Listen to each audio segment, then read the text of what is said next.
Welcome to Vedic Counsellor, where ancient Vedic wisdom meets modern scientific insight.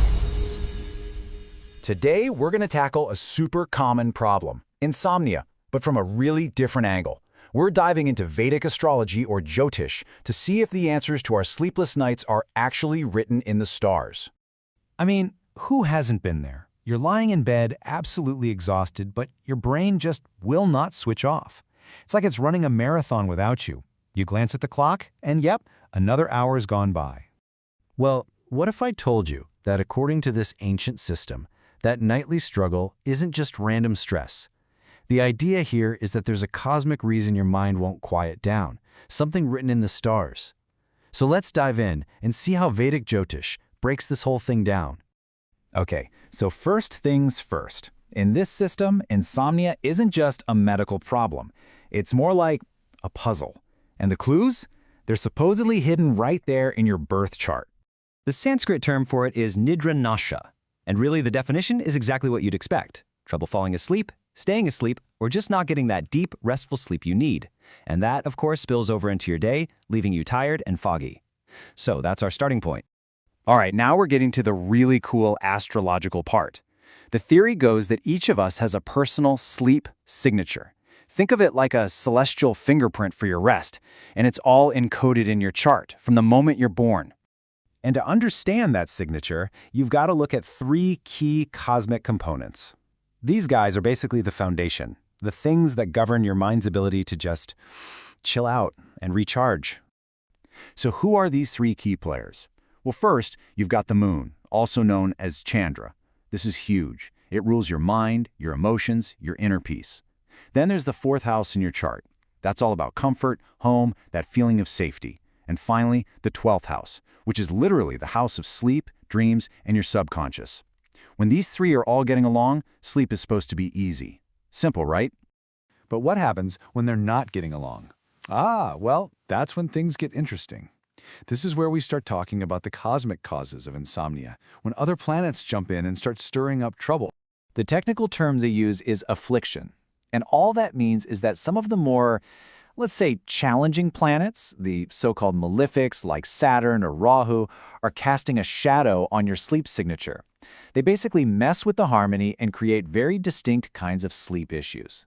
And what's fascinating is that each of these planets has its own unique style of disruption.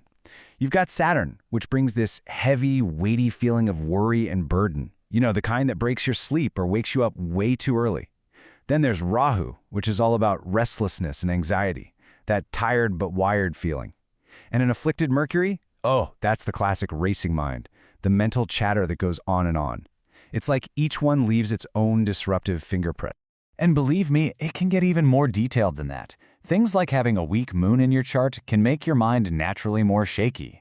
There are specific planetary combinations, like something called Kamadruma yoga, that can create this deep feeling of loneliness when you're trying to sleep.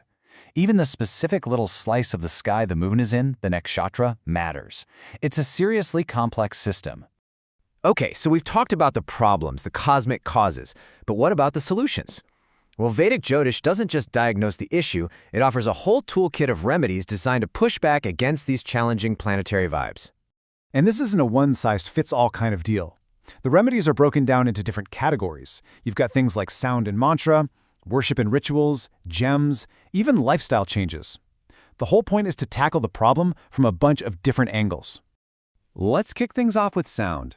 The thinking behind this is pretty cool. It's like, if a planet is putting out a certain challenging vibration, you can use a specific sound frequency to counteract it. And the main tool for that? You guessed it, mantras. A great example is this one. This is the main seed mantra for the moon.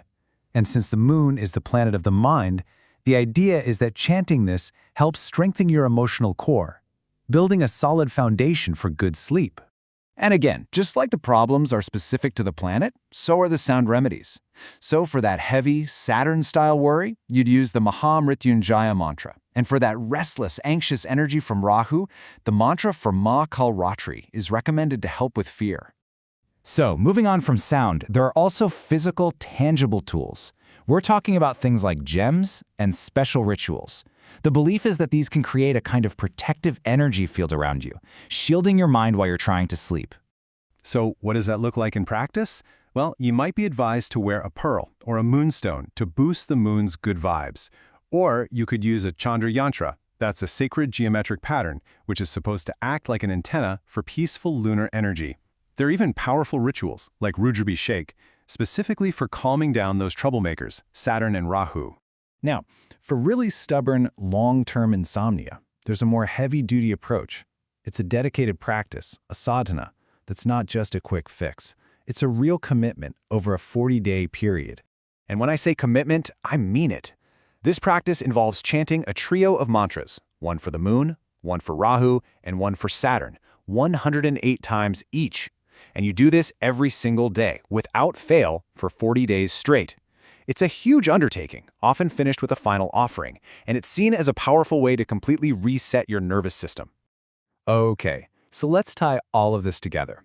We've got complex charts, different planets, specific mantras. What's the big picture here? What's the ultimate goal? It actually boils down to a really simple but powerful idea. In this way of thinking, insomnia isn't the real problem. It's more like a check engine light for your mind. It's a signal that your mind, which is represented by the moon, is feeling weak or is under attack from these disruptive energies, and it needs some backup. So the whole point of all these remedies, the mantras, the gems, everything, is to get your inner world back in sync with the more peaceful, supportive rhythms of the cosmos. The belief is that once you're back in alignment, you don't have to try to sleep. That deep, restorative rest just comes back naturally, on its own. It's a really fascinating way to look at such a common problem, isn't it? It invites us to look up, to think bigger, and to consider that maybe, just maybe, the answers to our sleepless nights aren't just in our heads, but are actually written in the stars.